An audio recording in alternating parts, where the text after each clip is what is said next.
Hello, everyone. Welcome. It's Friday. It's Chat with Mac.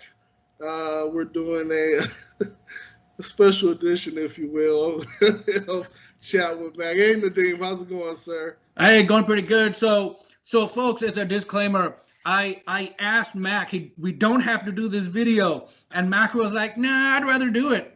So this is what we're gonna call the hospital edition. Yeah, I've been had some issues and ended up in the hospital for a week.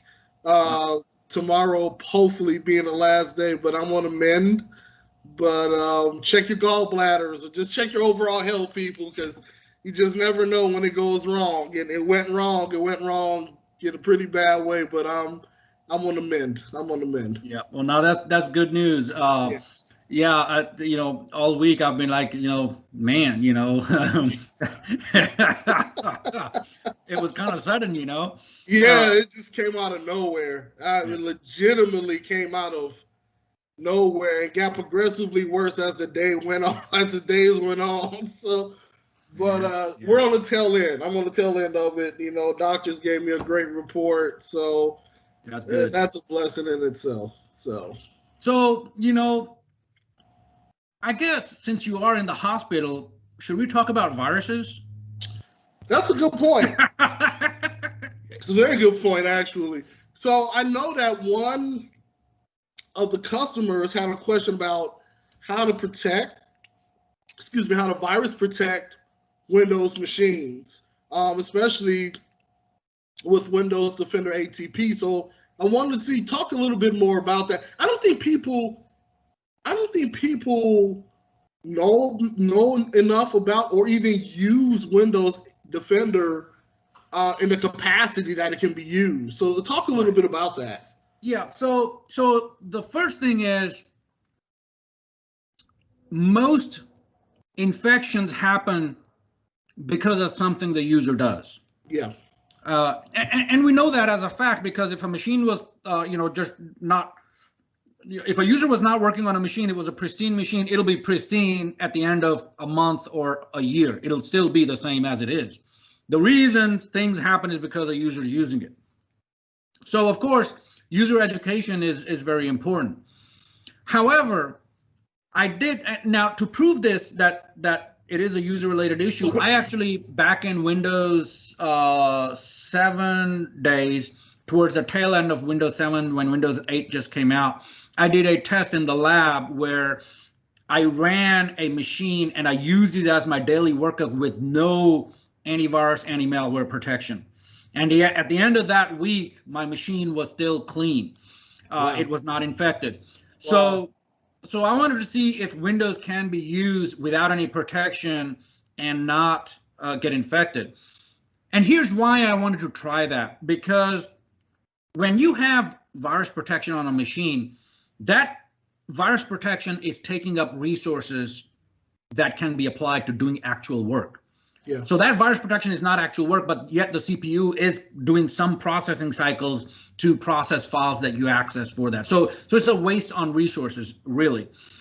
So I tried that and it worked out okay. And then, when Windows 10 came out, ever since Windows 10 came out, I have not had any third-party antivirus. Anti-malware is a little different. Antivirus, I've not had any third-party antivirus. I've always depended on, since then, I've always depended on the Microsoft Windows Defender that comes with Windows. Now, the question was from a customer that, how can we protect Windows machines, or what's a good antivirus that we can use? What should we use? And my recommendation would be to use Microsoft's Windows Defender. On normal machines, it should be okay. If a user is known to do, at attorneys' offices, we have users who do research. So if you have those kind of users who do research, then you might want to take it a step further. You keep using Microsoft Windows Defender, but then upgrade to Advanced Threat Protection in Windows Defender, right? So what Advanced Threat Protection does is it will use a lot of vectors, and including a team of humans, where it can detect threats coming from different areas. So it could be geographic regions, it could be based on certain framework, certain payload, certain types of behaviors even. So if that happens, it will trigger some changes to the system to protect the system. So it goes a step further than just having Windows Defender by itself. It gives you that extra level of protection for users who are supposed to do research. Now, let me share my screen if I can and show you what Windows Defender really is. So here's some information about Windows Defender. It uses multiple technologies, including some threat vectors detected from the cloud that it will protect your machine with. So Windows Defender will do several different things, and these are some of the major vectors it protects, using different technologies. So one is it will do threat and vulnerability management. It will allow the admin side to do threat and vulnerability management. It will reduce the attack surface. It is next generation protection. So it reduces the attack surface, and it's really the next generation of protection. So how does it work? Microsoft has a lot of different collectors out there that will collect information based on different threats. And there's actually a team at Microsoft that manages these threats. So it's not just an automated process. All this is maintained and controlled by your IT admin through a cloud interface. So this ties in with Microsoft Office 365. So if you have Office 365, one of the plans that includes, let's say, Outlook and certain applications, you can upgrade that same plan to include Microsoft Windows Defender Advanced Threat Protection. Some people get confused when we say advanced threat protection. They end up signing up for Exchange Advanced Threat Protection. That's not what you want. You want Windows Defender Advanced Threat Protection, Microsoft naming schemes. So with Windows Defender Advanced Threat Protection, you will get a team of specialists whose sole job is to identify threats, scale, basically set them up against a scale, and then create remediation for these threats. And these are pushed out automatically to all the machines. The more machines are signed up into Windows Defender, the better ATP gets. So there's so many Windows 10 machines out there. Most of them have Windows Defender already enabled. Those machines are actually sending information back to the mothership, which is the Microsoft Cloud. Now, people who are subscribed to that advanced threat protection, they can use that intelligence that's been being built in the cloud and really protect those machines that have that plan. So why would, the question, of course, becomes why I don't recommend going with a third-party antivirus, right? Norton, McAfee, Bitdefender, whatever. There's a ton of them out there. Here's the thing. Most of these antiviruses over the years have gotten so bloated that they end up using so many CPU cycles, they end up breaking so many different other things for the sake of protection. And really, it's, I think, for the sake of making the antivirus manufacturer money. You start with an antivirus, it's never just an antivirus. It will complain about, oh, you don't have firewall. Okay, you buy their firewall. Now it'll complain about something else. So it's always something. You don't need all that. That's a huge drain on your resources. So what you want to do is stick with Windows Defender. If you need to, for those people who do research, add advanced threat protection, and that's all you need. It's very lean. It doesn't take up a lot of resources. Now, it will take some resources. It's not like if you didn't have any Windows Defender, but it's the least resource hog that we found in the bunch, supported by Microsoft. And that's what I use. All of my personal devices, my devices running Windows, have Windows Defender on it. and a lot of customers have Windows Advanced Threat Protection as well. It's called ATP for short. So a lot of customers have Windows Defender ATP, and it's transparent. Your users won't even notice it's there. It just does its thing in the background. False positives are almost unheard of, just because there's a whole team of humans involved, and it just works seamlessly. So that's what I would recommend, is use Microsoft Windows Defender for the extra level of protection for those users who do research. Go ahead and get Windows Defender Advanced Threat Protection, and you're set. Don't have to worry about it. It's not going to waste any unnecessary resources. Your machine will run good for a lot of years. And that's it. And it comes with, there's no extra prices, anything. I mean, it comes with everything standard, correct? Well, so here's the thing. You have to sign up with a plan, with an Office 365/Microsoft 365 plan that includes ATP, but a lot of their plans already include Windows Defender Advanced Threat Protection. So the plan that you have may already include it, but if it doesn't, you can sign up just for Windows Defender Advanced Threat Protection component. I don't want to throw out any prices, but I think it's not a huge cost. It's like, I don't know, $2 or $4 a month or something like that. Oh, wow. Not a huge cost. But the thing is that it's seamless, not a resource hog, and it really works much better than anything that I've seen out there. I mean, even like if there is a vulnerability found in your CPUs, Microsoft will issue advanced fixes and roll this out to make sure that people who subscribe to ATP are protected ahead of everybody else out there.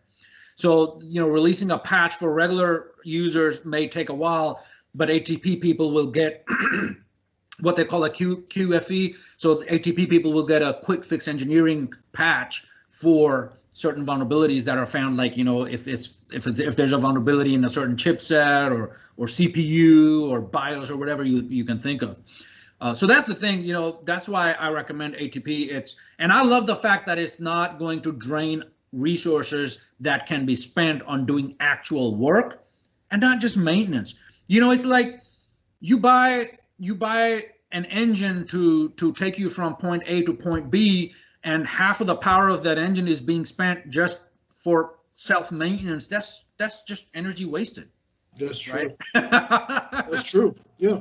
So anybody out there who's looking for antivirus, just use Microsoft Windows Defender. That works well. If you want to take it a step further, you can add Windows Defender ATP, and I wouldn't go beyond that. Now, anti-malware is a different story. So you might want to add anti-malware as well, which we recommend. I think a lot of our customers already are on anti-malware.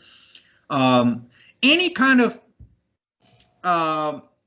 antivirus or anti-malware you want to make sure that you test it out, make sure it doesn't unnecessarily drain resources and it doesn't interfere with applications that you run. Because I know there are programs out there that will unnecessarily block certain ranges of IPs or subnets or ports, and then we end up spending 20-30 minutes with a prospect trying to figure out what's going on with their machine and find out, oh, it's so-and-so antivirus that was causing a problem, and the customer a lot of times didn't even know because it came pre-installed with the machine because they bought the machine off of Best Buy or some consumer store, some retail store. It wasn't an enterprise machine and they just didn't know it. So those kind of things, you probably want to be aware of. And that's the benefit of getting an enterprise grade machine as opposed to a consumer grade machine where they'll install all kinds of bloatware on the machine for you, for free. So I think we'll end it with that. Yes, sir. Stay with Windows Defender. If you need extra protection, go with ATP. I wouldn't go into third-party antivirus vendors. I know so we're a partner with a lot of third-party antivirus vendors, and they're not going to be happy, but it's reality. I mean, at the end of the day, I'm not going to try to sell something that I don't believe in, and I don't believe in it. I don't use it myself, and I'm not going to recommend somebody else, to use something that I don't use myself. So there it is. There it is. So Mac, I hope they let you go tomorrow and you can get home, because I'm sure you're aching to get home now. I just want to lay in my own bed. Jeez. Right, right. I just want to lay in my own bed that fits my frame. So, but yeah, they assure me tomorrow they just need one more day to observe whatever, and I'll be good. But this has been it's been a teaching experience in the day. Yeah, I hear you. I hear you. I don't want to be in. So I've got high uric acid, and that makes me prone to kidney stones and things like that. I've never had one, and I don't want to have one because I hear it's very painful. Yeah. And of course, some other things, like what you're going through, I'm sure that's a whole different level of pain. Did not expect it. It came out and it came out of nowhere. I mean, like literally, I woke up on Sunday like, what is going on? And by Tuesday, it just, here we are. So, wishing you a quick recovery, Mac, and we'll call it at that. And everybody out there, hopefully everybody's safe. And I hope we don't get another cold front. I know the cold front threw a lot of people off, there for a little bit. But the very best to you, Mac. And we'll see you next week. We'll see you. See you, everybody. Have a good one, everyone.